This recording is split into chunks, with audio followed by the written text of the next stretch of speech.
We have a special guest joining us here this morning in just a moment, talking about these cases of cyclosporiasis that are on the rise. It is such a huge story, and we know that Cabarrus Health Alliance also confirming a case overnight. This is really just more than a stomach bug.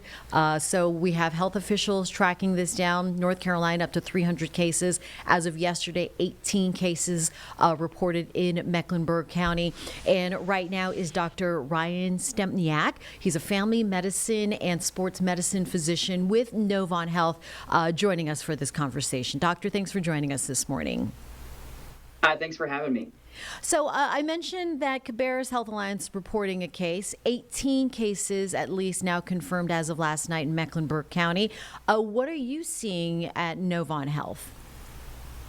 So at Novant, we have seen a couple of cases, really not too many here because I know it's kind of widespread throughout the community. In our particular area, we're over in Union County. Have seen a couple of cases. Some people have traveled abroad, some people have obtained it locally, but we definitely are seeing an increase compared to the amount of numbers last year. Typically, it does peak around May. It's sometime between May and August, so we do see this time of year, but definitely a few more cases than we've seen last year. Okay, I was going to say, obviously tracking these numbers, a little bit of an increase since last year. Any specific age group or type of patient you're seeing? Not necessarily. This can affect anybody. Most of what we're seeing in family medicine here is usually over 18, between 18 to 64. We have seen some people, some older adults that have had it, but most people just, usually between 18 to 64. Okay, 18 to 64, yeah. I mean, and like I mentioned here right at the top, cyclosporiasis, what exactly is it for those who are not familiar with it, and how is it different from, your typical stomach bug? Yeah, so this one is actually a type of parasite. Most stomach bugs are usually viral infections from different type of viruses that can cause infections. Also, there's different types of bacteria that can cause it, but this one in particular is a parasite. So that's the reason it's a little bit different, and it can last a little bit longer in the system before you develop symptoms, usually about 7 days. So even if you were exposed to it sometime last week, you still can potentially be symptomatic usually a week or so afterwards. So that can last up to 14 days as well. So sometimes people, if they had some sort of known exposure or they know somebody maybe that was affected by it and they're concerned about it, be on the watch for any sort of symptoms for at least 7 to 14 days. Oh, wow. So it can really stay with you for a while. How does someone get infected? So usually it comes from an infected water source, whether that be from somewhere internationally where there's a produce that's been shipped in. It can also come from different types of fruit, so like raspberries. It can be within that type of fruit. It can be within lettuce.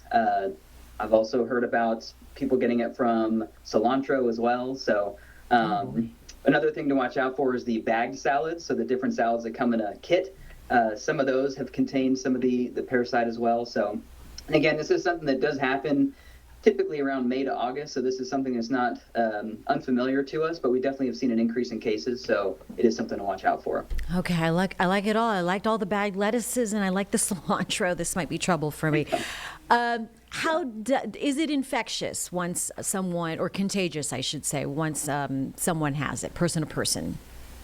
So person to person, it is more rare to get it person to person. It usually does come from a direct source from produce or from some sort of a fruit or a known contaminated water source. It is considered to be fecal oral transmission, which means it does come from a water source that may have been affected by some sort of fecal matter. But for the most part, person to person is rare. Still possible, but most of the time it is coming from some other type of source that usually comes from food or water. Okay, so if this can be sort of dormant for about 7 days before we see symptoms, what symptoms should people be looking out for? And then you said it lasts for about 14 days. Once you do realize you do have this, what's the way to treat it? So a lot of the symptoms, some people can feel nauseous. The most common symptom is definitely watery diarrhea. Some people can start to lose weight. They get some cramping, bloating, nausea. And this is very similar to other types of viruses that we can see this summer that can cause the same sort of symptoms. But for this one, it tends to last for a while. So it can last for, like I said, 7 to 14 days or so for people. And so some people may feel like they're getting better, and then it comes back again, and they start to have symptoms. So it can kind of come and go. This one, so it is challenging to distinguish, is it from from a virus or is it from this particular parasite? So there are different treatments for it, but a lot of times viral infections are typically self-limited. Usually about 7 days or so is when we start to see an improvement for most people from viral infections.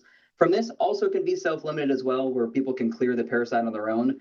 But different types of treatment for it would include a type of antibiotic that you can use to be able to treat the infection once the type of infection has been confirmed. All right. So then if you have these symptoms, how long do you try to ride it out at home before seeing a doctor? It's a great question. It depends from person to person because there's some people that can get very dehydrated very quickly if you have some underlying medical conditions, or some people that are maybe at an older age on different types of medications that can cause them to get more dehydrated more quickly. That's usually where we'll see people get sick quickly. And so not everybody's affected the same sort of way. Some people can clear it on their own after a week or so. Some people may have been infected by it and don't have severe symptoms. But usually around 7 days or so of consistent diarrhea is the time to really consider going to see somebody to get some sort of testing for it. The other reason to get tested for it would be if you are starting to feel very dehydrated, you're not able to drink water because you're having too much nausea and vomiting, you're not able to stay well hydrated, you're feeling like you're continuously losing fluid and can't keep anything down. That would be another reason to go see a doctor sooner than that 5 to 7 day mark. All right. So is there any concern for those who eat a lot of, fruits and vegetables or going out to restaurants? Should there be any advice for people concerned? I think for most people, it's the typical things we do with any sort of produce. Make sure you're washing it very well under warm water. Don't leave produce sitting out for a few hours before putting it back in the refrigerator. And this is something, it is challenging to be able to get this particular parasite off of produce. So that's something I don't want people to be fearful of that, but I still want people to be able to wash the produce as best as they can before consuming it. Because there are different types of viruses and bacteria that can be within our produce that are not from this particular parasite. Another thing is if somebody is infected in the household, I would recommend that people clean the area with bleach. That is one way to be able to take care of this. It doesn't respond typically to the antiseptics like Clorox wipes and things like that. So that is something to be aware of. Just typically you'd want to use bleach to be able to clean this up.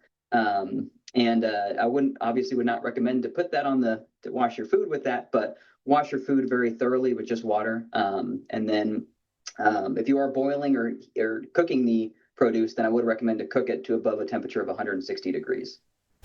All right. Good advice. And please wash your hands. Nothing Yes. annoys me more when I see someone out of a public restroom not wash their hands when they're done.